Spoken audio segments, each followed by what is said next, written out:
Boa tarde a todos. Continuando com o nosso primeiro seminário de Economia e Atividade Naval. Hoje vamos começar agora com o painel número 3. Esse painel é intitulado A Indústria 4.0 na Economia do Mar. Vamos começar com o primeiro palestrante, que é a Luciana Suman Jardim. Ela é fundadora da CEO e CEO da Marmec Treinamentos. Ela é doutoranda em Engenharia Naval e Oceânica da COPE, UFRJ, mestra em Ciências e Tecnologias dos Materiais pela UESO, atual UERJ-Sul, engenheira mecânica pela Faculdade Sousa Marques, bacharel em Ciências Náuticas pela Escola de Formação de Oficiais da Marinha Mercante, EFOM. E hoje ela vai trazer para nós a palestra Eficiência Energética aplicada ao binômio porto-navio. Luciana, a palavra está com você. Obrigada pela oportunidade, fico muito feliz de estar aqui contribuindo, participando desse seminário, né?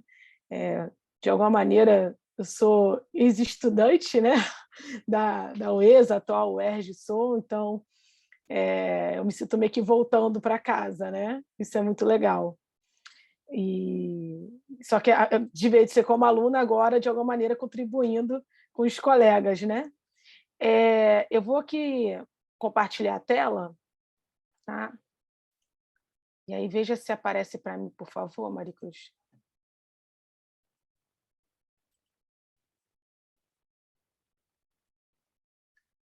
Está aparecendo direitinho? Apareceu sim.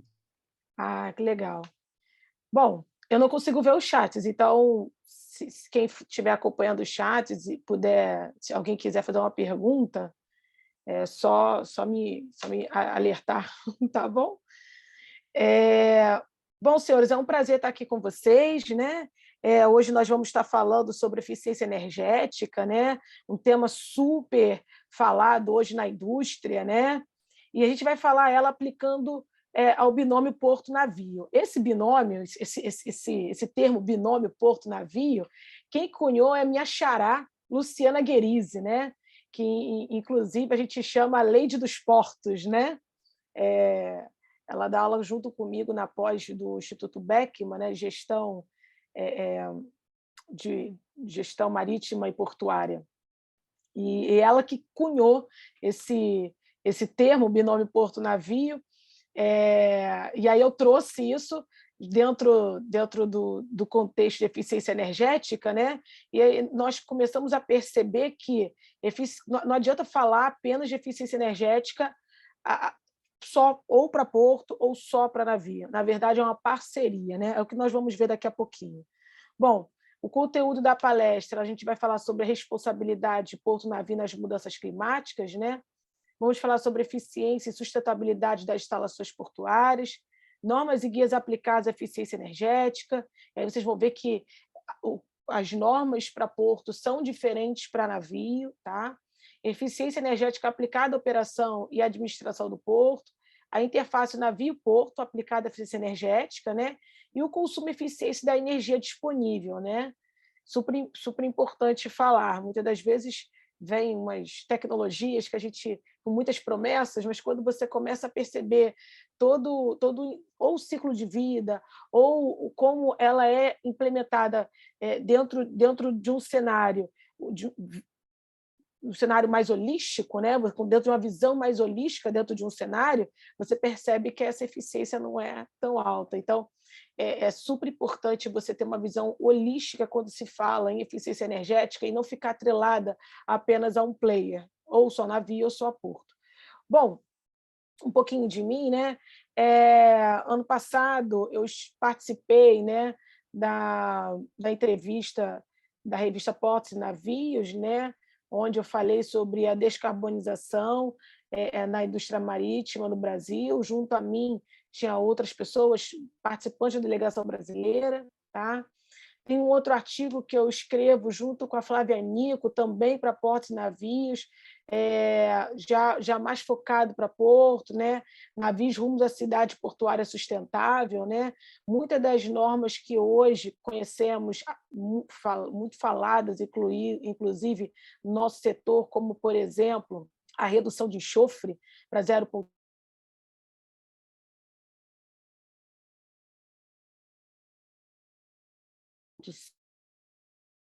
vista os malefícios que essa presença do enxofre no combustível, né, uma vez queimado, uma vez saindo ali pelos gases de exaustão, trazem para aquela comunidade. Né? Então, eles foram os principais motivadores de toda essa mudança normativa que não foi alterada no porto, alterou o navio. Né?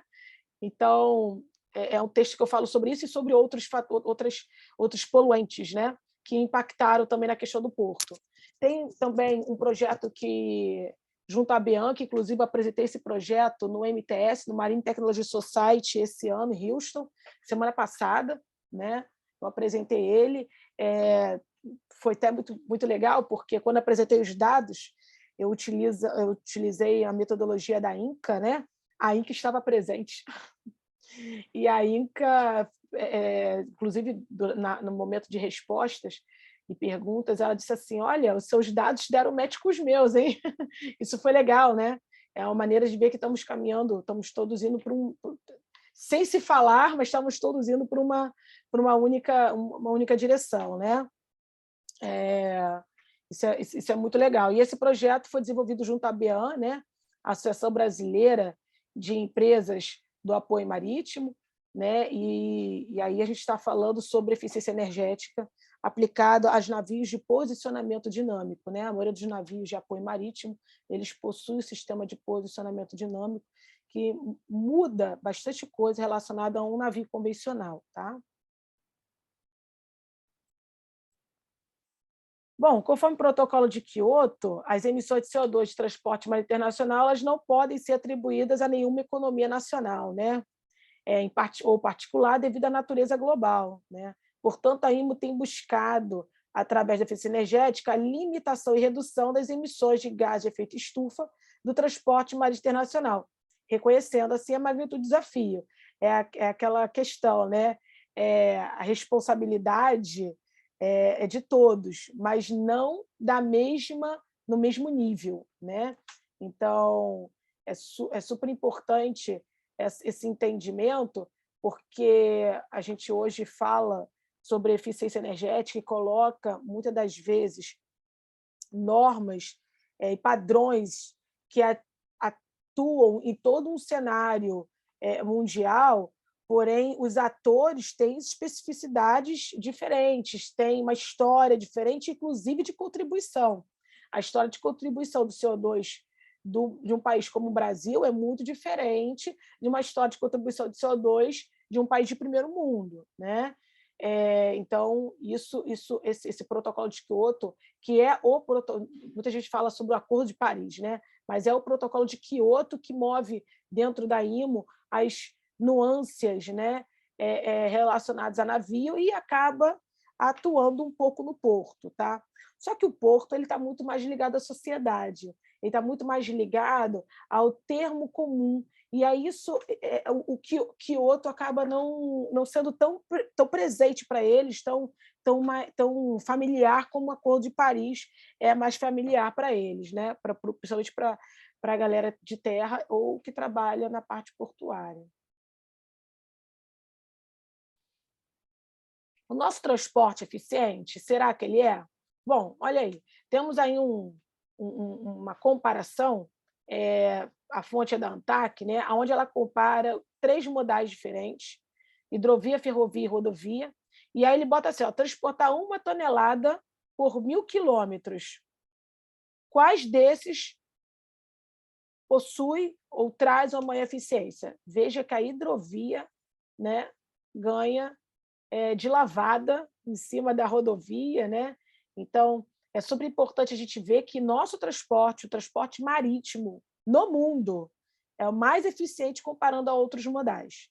Ele já é, independente se nós estivermos falando longo curso, cabotagem, mas mesmo assim existe um apelo internacional para que diminua as emissões. Então, a IMO ela se comprometeu, tá, em reduzir as emissões de CO2 até 2050 com os valores relacionados a 2008. Bom, se entende que em 2050 nós vamos estar queimando muito mais do que nós queimávamos em 2008, porque a industrialização de um país, não de uma maneira direta, mas ela sim, ela acaba sendo interligada pelo menos na maneira convencional, né? como tudo aconteceu desde a primeira e segunda Revolução Industrial, foram acompanhadas de grandes cargas de emissões, né? Hoje nós estamos enfrentando algo diferente. Queremos evoluir, mas queremos diminuir essas emissões, então estamos encontrando estratégias, pesquisando, descobrindo, né? As empresas nunca investiram tanto em pesquisa. Eu estava lendo outro dia um artigo sobre isso. Elas estavam nivelando o valor montante financeiro, mesmo com a crise mundial, econômica, mesmo com a questão do Covid, as empresas nunca investiram tanto para descobrir uma fonte sustentável, e isso, esse investimento monetário vai além do dinheiro investido, tem a ver, inclusive, com seus princípios. Muitas petroleiras tiraram o óleo do seu nome. Isso tem a ver com os novos princípios que elas abraçaram, né? Então, isso é algo muito que até para você estimar valor de uma maneira monetária é difícil de você colocar, né? É a nova realidade que nós estamos vivendo, né? Então, mesmo tendo toda essa questão de estarmos crescendo, e aí tem-se que você vai ter um pouco mais de emissão do que antes, né? Existe essa meta aí que quer reduzir por metade que você tinha em 2008. Bom, os últimos inventários mostram que, infelizmente, crescemos ao invés de diminuir, né? Os inventários em que a IMO patrocinou, né? Outros pesquisadores também participaram, países, né? E, infelizmente, mostrou que houve um aumento e que, provavelmente, para que isso seja contido, medidas cada vez mais bruscas vão sendo tomadas, né? Então, as emissões de gás de efeito estufa, né, incluindo dióxido de carbono, que é o principal quando a gente fala em IMO, tá? O metano também é regulado, o óxido nitroso ele é regulado, mas ele é regulado por um código diferente, tá? A gente tem o código NOx, é um código diferente pela IMO, tá? É um código super antigo, mais de 10 anos, o código NOx é muito antigo, tá? O CO2 e metano é meio que uma novidade, tá? Ele vem aí no capítulo 4 da Marpol, anexo 6, lá nas regras, depois, regra 18, quando ela vai falar sobre combustível, regra 19, quando ela vai falar sobre eficiência energética, regra 20 e 21, que ela vai falar sobre os indicadores de eficiência energética aplicada a navios de propulsão convencional, e aí é onde a gente tira desse balaio os navios offshore, né? Por quê? Porque a maioria dos navios offshore são navios dieselétricos. Dieselétrico é considerado propulsão não convencional, tá? E aí você tem aí, né, e aí você tem o metano e o óxido nitroso, né, expressa em CO2 equivalente. Existe uma maneira de você colocar equivalência, aí, no caso, o metano, ele é até bem pior do que o próprio CO2, ele representa 21 vezes de nocividade, né, quando você fala em CO2 equivalente. Então, se viu que o transporte marítimo total, internacional doméstico de pesca, aumentou-se de 977 milhões em 2012 para 1,76 milhões de toneladas em 2018, representando aí 9,6% de aumento. Em 2018, né, em 2012, nós tínhamos 962 milhões de toneladas, né, de CO2, enquanto em 2018, esse montante, nós crescemos 9,3%. Né? Então, assim, veja que a coisa ela piorou ao invés de melhorar, né? Mesmo com todo mundo se imbuindo de uma atmosfera mais sustentável, melhor, né? Aí nessa fotinho você tem um navio com uma fumaça preta, né? Por muitos anos, né? Se conversássemos com nossos avós, né? E falássemos sobre navio, são duas coisas que sempre marcavam eles, né? Era a buzina, né? Da embarcação e a fumaça, né? Sempre aquela característica da fumaça da queima rica, né? Muito combustível, né? Pouco ar, então a fumaça é sempre muito densa, muito preta, né? Só que nós sabemos que isso aí o que era muito romântico, talvez alguns anos atrás, hoje apreende um navio, né? Os produtos da combustão, né? Então vamos lá, dentro do nosso motor nós vamos ter a admissão de hidrocarbonetos, né? Com enxofre, o enxofre está ali dentro desse combustível, tá bom? Agora de uma maneira pormenorizada, mas ele existe, tá? E nós vamos ter também, através dos turbos compressores, o oxigênio, o nitrogênio, também conhecido como azoto, N2, e a água, né? Que é a umidade atmosférica, que, quando a gente fala em mar, né? É algo muito propício. Queimando no motor, e aí nós temos ali o catalisador, né? Esse catalisador basicamente seria para inibir ou catalisar alguns desses poluentes, fazendo com que você tivesse algo permenorizado, tá? O exemplo disso é você utilizar a amônia, por exemplo, ou a ureia, que isso é muito comum nos regasificadores, a utilização de amônia e ureia na catálise, para poder controlar o índice de NOx. Tá? Então, esse catalisador ele pode ser de maneiras diferentes, tem tecnologias diferentes, marcas, equipamentos diferentes, e aí tudo depende do que você quer de fato catalisar, tá bom? Nós temos aí o balanço estequiométrico, né? E nós temos aí o nitrogênio, 71% da atmosfera, né? Isso aí não é novidade, CO2, 14%, a H2O, né? A água, 13%, e nós temos aí, né? Dentro da composição dos gases de escape, né? Nós temos aí o hidrocarboneto, né? Não queimado, o NOx e o monóxido de carbono em grande quantidade. Tá? Quanto mais incompleta for a queima, maior a quantidade do monóxido de carbono. Bom, esse que eu acabei de mostrar para vocês foi o do motor a gasolina. Nossos navios, né, eles são do ciclo diesel, então os motores eles são diesel. Tá? Nós temos aí uma adaptação agora para dual fuel, onde ele queima diesel e gás, né? Algo que é muito tradicional já, que é o navio que queima pesado e combustível mais leve, né? O MDO, isso é mais tradicional, né? Apesar que eu tenho vários clientes que hoje queimam pesado, tá? Nos seus geradores, né? Que 4 tempos, que era característico sempre de usar MDO, mas por quê? Porque a qualidade do combustível, com todas essas regras, elas melhoraram muito. Gente, hoje a gente está falando de redução de enxofre de 0,5. Quando eu comecei a atuar como oficial de máquinas, lá em 2005, meu primeiro embarque foi em 2004, né? Mas atuando como oficial de máquinas, 2005, 2006, eu lembro que eu pegava o BDN, né, que é o Bank Delivery Note, e os índices eram de 7% de enxofre. Tá? Eu já peguei de 10%. E ninguém falava nada, estava todo mundo muito feliz com isso, ninguém nem se importava. Né? E nós também, na época ali estava com oficial de máquinas e tal, nós ficávamos muito preocupados, né? Principalmente quando você tinha uma grande quantidade de enxofre e uma grande quantidade de água no combustível, né? E o que é muito comum, principalmente quando você tem combustíveis de lá de fora, em que você não tem um controle de qualidade muito alto, estamos falando de alguns anos atrás.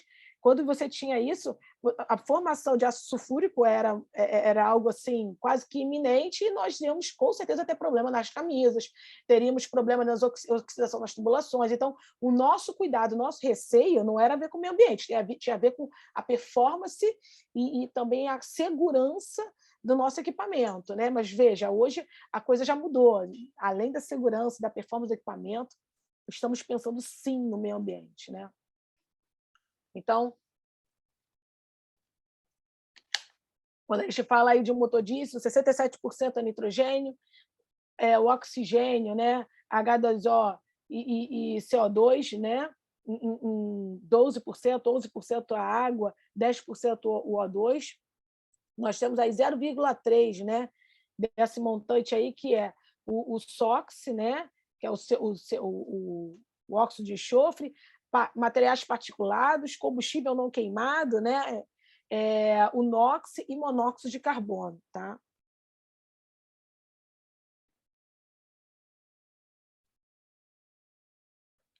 Dentro dessa... Aí vamos lá. O que é eficiência energética? Será que eficiência energética é queimar menos? Eu costumo falar isso muito com meus clientes. Gente, eficiência energética não é queimar menos. Não é. Sabe por quê? Porque queimar menos, muitas das vezes, não depende de você.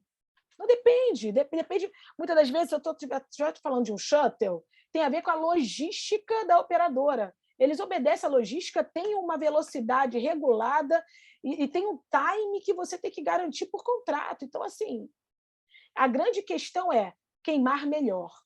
Se você queima melhor, se você produz mais trabalho com a mesma quantidade de combustível que você queimava antes, você está tendo eficiência energética.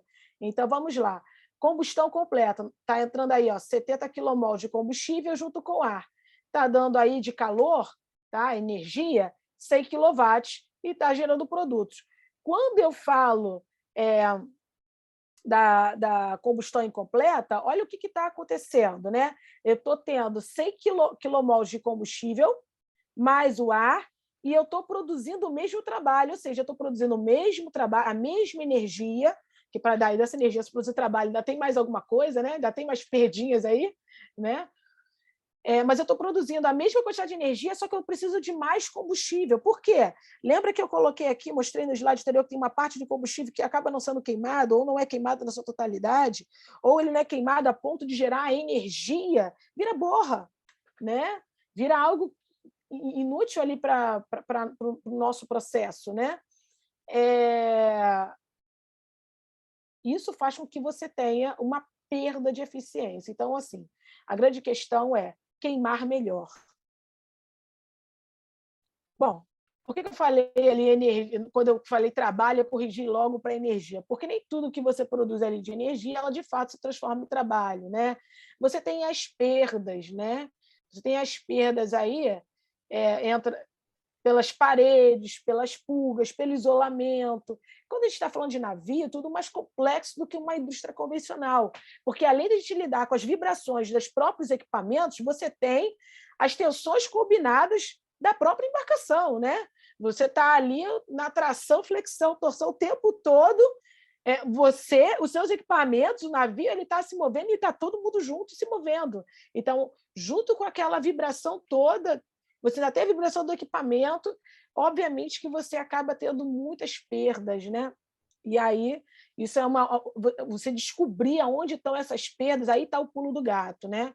Você acaba, de alguma maneira, descobrindo também como aumentar esse calor útil. Tá? Então, esse calor total que está entrando é o calor da energia química lá do combustível, que vai se transformar, vai ser queimado ali na câmara de combustão e vai ser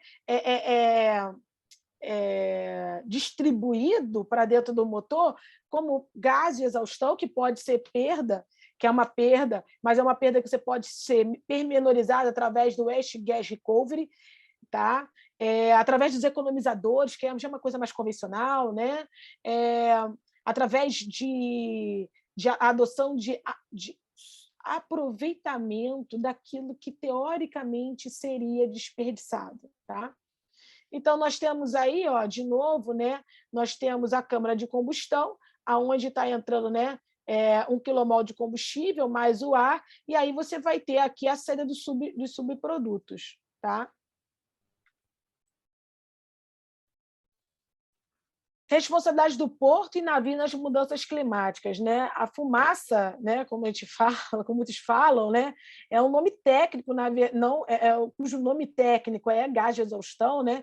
É um resíduo resultante né? A fumaça das caldeiras e outros equipamentos da embarcação, da mistura ar e combustível fóssil.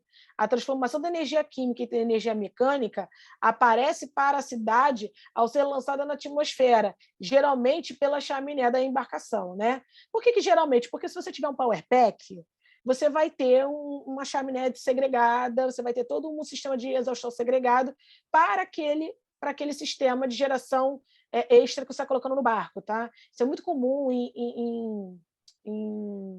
em alguns tipos de embarcações, tais como pipe-lay, tais como HTS, que você muitas vezes precisa de extra power. Alguns navios de cabotagem, quando você tem, ele já está com certos aninhos, seus motores não estão dando aquela energia que deveria, a própria classificadora, ela dá como obrigatoriedade para que ele possa continuar navegando até a próxima docagem, né? Ou como critério de extensão à docagem, a utilização de power pack, enfim, tem vários cenários que se montam com isso, tá?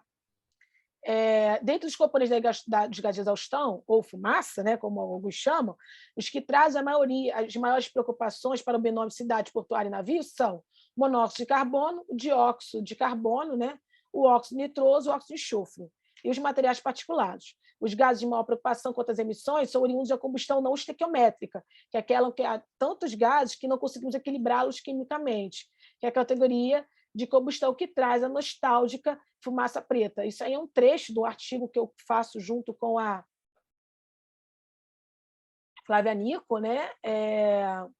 Que a gente escreve sobre toda essa questão, né? A Flávia também é uma representante, uma militante da área de portos, né? Onde estamos na matriz energética global, né? E aí nós temos aí o setor energético, o sistema de uso final, né? E temos aí energia primária, não fósseis, queda d'água, vento, biomassa, solar, urânio, né? Fósseis, carvão, petróleo, gás natural, teria mais outros aí, né? Setor energético, você vai ter os geradores, a rede de energia, as refinarias, destilaria de álcool, transporte de combustível. Daí você vai ter energia secundária. Depois você vai ter o sistema de uso final, que seria os processos, né, dentro do sistema de cogeração e dentro dos sistemas individuais, como, por exemplo, automóvel, iluminação, geladeira, que aí tem a ver com o nosso consumo. Tá? Daí nós temos o serviço de energia, tá? E aí a sua contribuição para a sociedade. Isso aí é um diagrama de Sankey. O diagrama de Sankey é uma ferramenta maravilhosa para todos, para um monte de coisa diferente, inclusive para finanças. É muito legal. Aonde você consegue mostrar graficamente para onde parte dessa energia ela está indo. Tá? É muito legal. As normas e guias aplicadas à eficiência energética, né? Quando a gente fala em eficiência energética, nós temos aí o Imodox. O Imodox é uma ferramenta que qualquer um aqui pode ter acesso, tá? É gratuito. Você se inscreve lá no site do Imodox, tanto o site da Imo, você tem o acesso ao link da Imodox, tá? E você vai ter acesso a várias normas, resoluções, coisas que ainda estão sendo estudadas, inclusive, propostas, tá? Isso é muito legal. As normas mesmo são pagas, todo mundo sabe, né? Elas são pagas, muito bem pagas em Libra, mas todo esse processo, até ela se transformar na norma, né? Principalmente as resoluções que ainda não emendaram a norma, você tem acesso no Imodox, tá? A NBR 14064, que foi mais ovacionada esse ano por os armadores, né? Quem é armador sofreu com ela hoje, porque a principal petroleira do país, que tem maior número de contrato com os armadores, ela resolveu adotar na LV5, junto com a LV de posicionamento dinâmico, a eficiência energética. Gente, hoje a gente fala muito do offshore dentro do Brasil, porque se nós formos pegar toda a nossa frota brasileira, 80% hoje da frota é offshore. São mais de 411 navios só de bandeira brasileira, enquanto nós temos 50 petroleiros só. Tá? Só para vocês verem por que muitas das vezes a imposição da petroleira dentro do offshore acaba sendo muito maior do que quando a gente fala de um navio-tanque dentro ou em outros tipos de embarcações. Tá? Os GISes também, vocês podem ter acesso. Eu estou botando aí os links, tá? Para vocês depois poderem acessar. É super legal. Eu sei que tem alguns estudantes aqui. Faz esse cadastro, é um cadastro, você tem que se cadastrar, mas é gratuito. É formação de ponta, tá? Ali você vai ter estudo de outros países, por exemplo, você vai ter coisas que outras bandeiras estão fazendo, que vão estão impactando no presente e no futuro da frota, da Marinha Mercante Mundial. Nós temos o próprio site da IMO, que tem muita informação bacana, tá?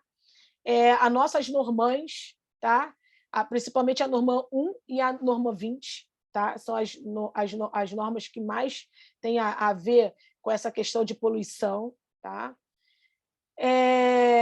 A ISO 50001, a ISO 14001, que é do meio ambiente, a 50001 é da eficiência energética, né? E o CONAMA, tá? Então, essas são as principais normas. Agora, vamos lá. Quais que são de navio e quais que estão para porto? Luciana, eu lembro de você ter falado que isso não é igual. Pois é. Quando a gente fala em IMODOCS, nós estamos falando de MARPOL. MARPOL anexo 6, especificamente, tá? Quando a gente fala em eficiência energética, é o anexo 6. Lá o capítulo 4, tá? E aí você pode ter acesso a ele através da CCA-IMO, tá? O site da CCA-IMO, que é o comitê da IMO no Brasil. Ô Mari, se você quiser falar alguma coisa comigo relacionada a tempo... Sim, Luciana, já estourou o tempo, se você puder ótimo, finalizar porque eu não logo, muito consigo ver a hora, eu obrigada. não consigo ver nada aqui, parece que a tela está toda ocupada. Obrigada. Então, vamos lá. Essas são as 3 NBRs, que são, como eu falei, são as mais elaboradas. Elas vêm da ISO 14000, específica para eficiência energética. Foi essa que a Petrobras utilizou, inclusive, na LB esse ano. Tá? Não foi a Marpol. Tá? Inclusive, uma coisa importante se você vai preparar o projeto, você tem que considerar a Marpol, porque é navio. Então, quando você vai contabilizar, quando você vai categorizar a quantidade de combustível, você tem que quantificar ela segundo as 2 normas, tá? Tanto a NBR quanto a ISO, e você vai ficar dentro do critério de restrição aquela que for a que der um resultado maior, vamos dizer assim, né? Então, você tem alguns critérios, o critério de relevância, integralidade, consistência, transparência e conservadorismo. Tá? Esse critério que eu acabei de citar seria o conservadorismo. Então, aquele que der o valor mais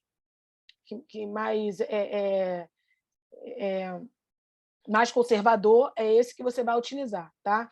E aí, vamos lá. O que é um porto eficiente? Navios esperam até 16 dias para atracar. O que adianta? A gente está falando de navios mais eficientes. O que adianta de falar de mudar todo o esquema que o navio hoje utiliza se os navios, quando chegam para atracar, eles ficam no fundeio, sem navegar, obviamente está no fundeio, com a carga ali parado, queimando combustível. 16 dias. Ou seja, todo aquele movimento que a indústria marítima fez se perde dentro desse conceito do porto eficiente. Tá? Então, é necessário reduzir o tempo de espera, é necessário ter uma gerência melhor sobre tudo isso. E daí que tal essa relação binômio porto-navio. Bom, fico à disposição para dúvidas.